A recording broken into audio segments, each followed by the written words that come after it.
Hi guys! May nag-request nga sa akin magpaluto ng patatim kaya naman pinagbigyan ko na. Tara, samahan nyo ko. Kanina nga sa palengke, hindi na nga ako nakapagkuha ng video dahil Sunday nga ngayon ang daming tao. So bumili nga ako nitong dalawang pata na hindi siya buo, wala yung pinaka-mismong paa niya. Tapos pinakiskisan ko na lang din pala to kay kuya para pagdating ko dito sa bahay ay huhugasan ko na lang. Nabili ko pala to 2 peraso for 700. Agad-agad ko namang nilagay dito yung talyasi na hiniram ko sa kapitbahay at naglagay na ako dyan ng konting mantika dahil ipiprito ko nga muna bahagya itong mga pata. Pero optional lang naman to guys. Pwede nyo ring i-skip yung process na to. Pero ako talaga kapag nagluluto ako ng patatim ay ginaganito ko nga muna. Tapos kapag nakita ko na medyo brown-brown na yung balat ay sineset aside ko lang yan. Tapos ihahanda ko na rin dito yung mga ibang sangkap na ilalagay natin. So maglalagay lang naman tayo dito ng sibuyas at bawang. Tapos nakalimutan ko pa talaga dito yung star anise na dapat kompleto na pang pabango sa ating niluluto ngayon. So bali ginisa ko na nga muna dito yung sibuyas at bawang at nung mag-aroma na sinunod ko naman dito yung mga peppercorn or yung pamintang buo. Maglalagay din tayo dito ng laurel at dinamihan ko na nga dahil wala nga akong star anise. Pagkatapos kong mahalo maglalagay nga ako dito ng konting asin lang naman, konting-konti lang. Pagkatapos isusunod ko naman dito yung mga pinrito nating bahagya na mga pata. Tapos dito ko na ibubuhos itong buong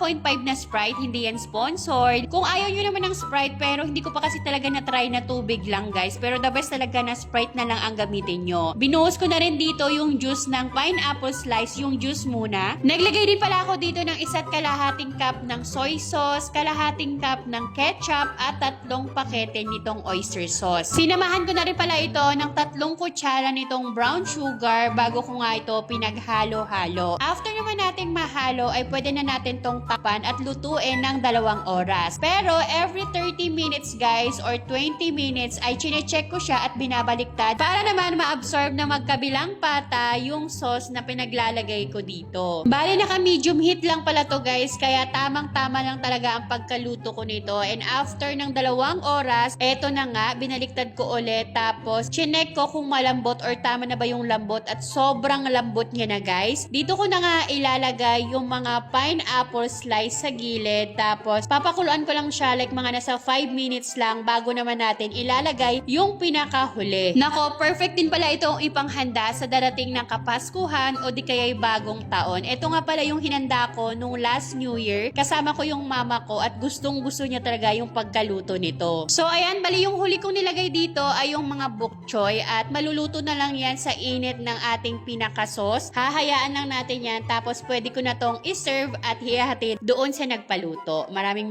salamat! Share ko na din pala itong nilalaro ko after ko nga magluto at kumain. Ito yung Masaya Game App. Balita ko kasi habang naglalaro ka daw dito ay kumikita ka. After mo nga ma-download yung link na nasa comment section, napakadali lang dito mag-register. Ilagay mo lang yung mga details na hinihingi nila and then makakapasok ka na. Ang dami rin ditong games na pwede nyong pagpilian pero ito talagang color game ang pinaka-favorite ko. At pwede rin kayo dito mag-cash in for as low 100 pesos at sobrang dali lang din niya. Pati nga sa pag-withdraw napakadali lang din. So ano na, download na. Pero disclaimer ko lang, hindi to para sa lahat ha, lalong-lalo na sa mga bata.